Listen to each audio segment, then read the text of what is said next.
এবং শহীদ প্রেসিডেন্ট জিয়াউর রহমানের রাজনীতি আদর্শ ধারণ করে তার জীবনে সে রাজনীতির বাইরে কিছু ভাবে নাই। তারেক রহমানের সম্মানার্থে বিএনপির প্রতি ভালোবাসা দেখে সে সংগ্রামে ছিল। হাসিব আমার ছোট ভাই। ব্যক্তি হাসিব শুধু আমাদের না, ব্যক্তি হাসিব বাংলাদেশের। যে হাসিব এদেশের গণতন্ত্র বিরোধী যত আন্দোলন ছিল, সে প্রত্যেকটা আন্দোলনে সে যুক্ত ছিল। বিশেষ করে আপনার জুলাই অভ্যুত্থানে আমার ছোট ভাই নেতৃত্বে রাজপথে আমি ছিলাম। আমার ছোট ভাই হাসিবুর রহমান বীরত্তর মিরপুরের ছাত্র সমন্বয়ক ছিল। আমার ছোট ভাই তার নেতৃত্বে আমাদের মিরপুরে ন্যূনতম 20 থেকে 25,000 মানুষ তার নেতৃত্বে প্রত্যেকটা দিন সবকিছু করেছিল।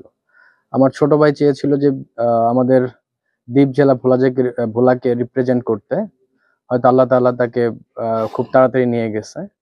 আর বড় ভাই হিসাবে আমি বলবো যে আমার ভাই, যদি আপনি ওকে তুলনা করেন, ও মানুষ হিসাবে অসাধারণ ব্যক্তিত্বের অধিকারী।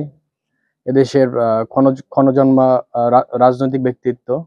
এবং সে কিছু না বুঝে উঠে যখন আমার ছোট ভাই যখন রাজনীতি শুরু করে, আমার ছোট ভাই যখন ছোট ছিল, তখন সে বিএনপির শাসনামল দেখে নাই। বাট সে শহীদ প্রেসিডেন্ট জিয়াউর রহমান এবং বেগম খালেদা জিয়া এবং শহীদ প্রেসিডেন্ট জিয়াউর রহমানের একমাত্র সন্তান জনাব তারেক রহমানের সম্মানার্থে বিএনপির প্রতি ভালোবাসা দেখে সে ছিল। তো আমি সকলকে বলবো আমার ভাইয়ের জন্য দোয়া করবেন। আমার ভাই যেহেতু এখন পরকালের বাসিন্দা, আল্লাহ তাআলা হয়তো তাকে ভালোবেসে নিয়ে গেছেন। হয়তো আমার ভাই জুলাই অভ্যুত্থানে হয় নাই, বাট আমার কাছে বারবার মনে হচ্ছে আমার বড় ভাই হিসাবে আমার ভাই হয়তো হয়েছেন। তো সকলে আমার ভাইয়ের জন্য দোয়া করবেন। আসসালামু আলাইকুম। গণতন্ত্র এবং মানুষের ভোটের অধিকার প্রতিষ্ঠায় হাসিবুর রহমান যে ভূমিকা রেখে গেছে, এটা যুগ যুগ স্বর্ণ করে লেখা থাকবে ইতিহাসের পাতায়। আমি বলবো তার এই অবদানে, তার এই ভূমিকার কারণে আমরা ভোলাবাসী একটা ইতিহাসের অংশ হতে পেরেছি। ইতিহাসের পাতায় তার নাম স্বর্ণাক্ষরে লেখা থাকবে যতদিন বাংলাদেশে গণতন্ত্র এবং ভোটাধিকার থাকবে মানুষের জন্য।